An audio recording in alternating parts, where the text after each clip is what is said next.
آج بھی آپ چاہیں تو پیغام، اس لیے کہ پیغام غدیر کو پہنچانا ہم سب کی ذمہ داری ہے، سب کی ذمہ داری ہے، کوئی مستثنا نہیں ہے۔ یہ جو بچوں کے لیے، نونہالوں کے لیے، کڈس کے لیے پروگرام رکھا گیا، وہ اسی نشر پیغام کربلا کا ایک حصہ، نشر پیغام غدیر کا ایک حصہ ہے۔ اگر غدیر کا پیغام دلوں تک اتارنا ہے تو صحیح راستے کا انتخاب کرنا ہوگا۔ طریقہ کار کیا ہونا ہے؟ ہر جگہ کا الگ الگ طریقہ ہوتا ہے۔ میں ایک واقعہ عرض کروں افغانستان کا، بڑا دلچسپ واقعہ۔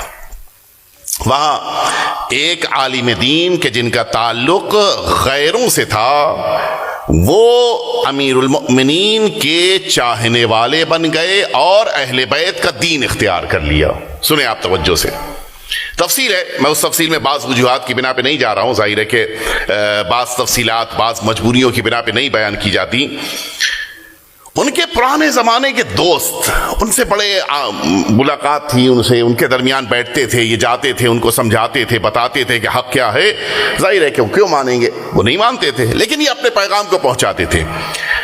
ایک ان کے پرانے عالم دوست تھے کہ جو قندھار میں رہتے تھے اور بڑے پختہ عالم تھے۔ اچھا، ان کی دوستی تھی، یہ قندھار کے گاؤں میں رہتے تھے اور یہ خود عالم دین قندھار میں رہتے تھے۔ یہ جو اہل بیت کے چاہنے والے اور شیعہ اور پختہ عالم بن گئے تھے یہ بھی، اور وہ بھی پختہ عالم تھے اپنی قوم کے۔ وہ جب بھی کہیں جاتے تھے اور یہاں قندھار سے گزرتے تھے تو ان کے علاقے میں آتے تھے، ان کے گھر میں آتے تھے، رکتے تھے، بیٹھتے تھے، باتیں ہوتی تھی، سب کچھ ہوتی تھی۔ وہ گئے حج پہ، حج سے واپس پلٹے تو پھر انہی کے پاس مل، ظاہر ہے کہ فلائٹ وہیں سے تھی، پھر انہی کے گھر آئے۔ اچھا، یہ بھی عجیب ہے، اگر آپ اردو زبان میں دیکھیں، اردو زبان میں بعض ضرب المثل ایسی ہیں کہ جن کا کوئی تاریخی پس منظر ضرور ہے۔ مثال کے طور کے اوپر، مثلا ایک اردو زبان میں ایک ضرب المثل ہے کہ سر منڈاتے ہی اولے پڑے، سنا ہے آپ لوگوں نے؟ سر منڈاتے ہی اولے، میں بہت سوچتا تھا اس کا تاریخ میں کیا تعلق، بھائی سر منڈاتے ہی اولے پڑھنا کیا ہو سکتا ہے؟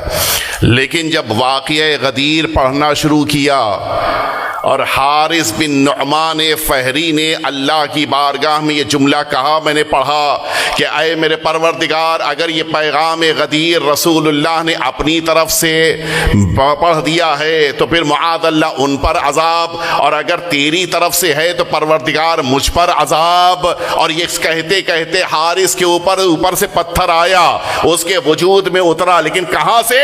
وہی سر سے جہاں پہ بال اتار کے حج میں آیا تھا۔ سر مٹاتے ہی اولے پڑے۔ یہ تاریخ کا پس منظر۔ یہ عالم دین کے جو اس فرقے کے ہیں جو بڑے پختہ عالم ہیں، بھائی ظاہر ہے کہ سر مٹائے ہوئے تشریف لائے اور اب آئے، ان کے گھر میں رکے، ایک دن کا قیام کیا اور پھر اگلے دن ان کو صبح میں نکلنا تھا، اور بڑی گفتگو اور بڑے ڈیبیٹس اور بڑی باتیں کہ نہیں دیکھو شیعہ مذہب حق پہ ہے، ساری باتیں، اور وہ تسلیم کرنے میں تیار نہیں ہیں۔ اگلے دن گاڑی بک کی گئی اور وہ اپنی اس گاڑی پہ بیٹھ کے اپنے علاقے کے لیے نکلے۔ تقریباً 80 کلومیٹر انہیں جانا تھا۔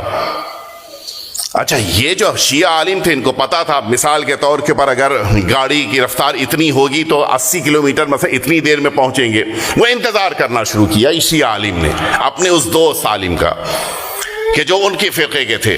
دھیرے دھیرے جیسے ہی ان کے گھر کے تقریباً 10-12 کلومیٹر کے فاصلے پر بچے ہوں گے، اچانک ان کے موبائل پہ فون کیا، حضور آپ کہاں پہنچے؟ کہ میں بس اب گھر پہنچ رہا ہوں، تھوڑا سا وقت بچا ہے، بس پہنچ جاؤں گے، شاید 1 گھنٹہ لگے گا مجھے۔ 1 گھنٹہ بھی نہیں لگے گا، اب تو 10-12 کلومیٹر اور بچا ہے۔ ارے سرکار کیا بتائیں، بہت اہم بات کہنی تھی آپ سے اور رہ گئی بات، اور آپ چلے گئے اور اب آپ سے وہ بات کہنی ہے۔ کہا فرمائے، بولے کہ نہیں، آپ آئیں تو آپ سے وہ بات بتائیں گے۔ کیا اب تو میں گھر پہنچ رہا ہوں، میں بس گھر پہنچ جاؤں اپنا سارا کام نپٹا لوں، نہ فریش ہو جاؤں، پھر آتا ہوں۔ کہا نہیں، اتنی اہم بات ہے کہ مجھے ابھی آپ کو بتانا ہو۔ کہا بتا دیجیے۔ کہا نہیں، آپ آئیے، واپس آئیے۔ کہ نہیں ہو سکتا۔ کہ نہیں، آپ کو آنا ہوگا، بڑی اہم بات ہے، اتنی اہم بات ہے کہ مجھ کو ابھی بتانا ہے آپ کو، آپ کیسے بھی واپس آئیے۔ جب ان کا اتنا اصرار بڑھا تو وہ اس فرقے کے عالم دین نے سوچا کہ واقعاً کوئی بڑی اہم بات ہے، چلیں گاڑی گھموائی اور راستے پر بار بار فون کے بتا دو بات ہے کیا. کہ نہیں آپ آئیے بیٹھیے بات کریں گے, آپ آئیے بیٹھیے آپ سے بتائیں گے. سب کچھ ہوا. جب یہ واپس ان کے ظاہر ہے کہ ایک انسان اپنے گھر بالکل قریب پہنچ چکا اور پھر واپس بلایا جائے تو کیا بے چینی کا عالم ہوگا, کیا اضطراب ہوگا, کیا کیفیت ہوگی.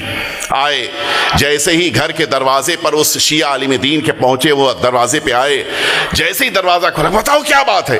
کہہ رہے آئیے بیٹھیے پہلے کچھ چائے پانی. نہ کہا کچھ نہیں, فوراً بتاؤ بات کیا ہے. کہہ رہے آئیے بیٹھ تو جائیے, تھوڑی دیر ذرا سانس لے لیے. کہا نہیں ابھی بتاؤ. بڑی مشکلوں سے لے کے آئے, ان کو اندر صوفے پہ بٹھایا اور صوفے پہ بٹھانے کے بعد شیعہ عالم نے ان کے عالم سے کہا کہ میں آپ کو یہ بتانا چاہ رہا تھا کہ میں آپ سے بڑی محبت کرتا ہوں, آپ میرے بڑے اچھے دوست ہیں. سوچیں آپ کیا عالم ہوا ہوگا.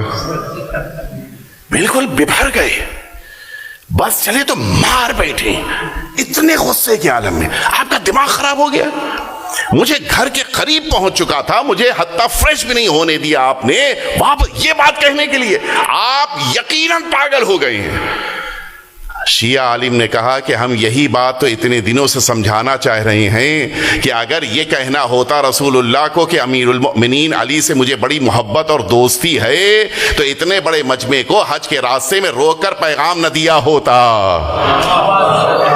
پیغام اتنا اہم تھا کہ حاجیوں کو گھر جانے کے راستے میں روک کے رسول اللہ نے پیغام دیا ہے, جو اس بات کی علامت ہے یہ محبت والی bات نہیں بیان کی جا رہی ہے, علی کی ولایت کا اعلان ہو رہا تھا. صلوات بھیج دے محمد وآل محمد.